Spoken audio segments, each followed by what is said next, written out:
अपना के बुझेली बड़की पवितरी भीतरे काटत रहली चानी।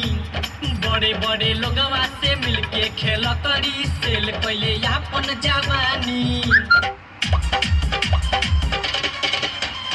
अपना के बुझेली बड़की पवितरी भीतरे काटत रहली चानी।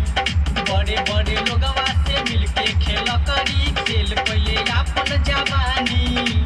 पता न चले अपन खजाना कौन कौन के देले बिया।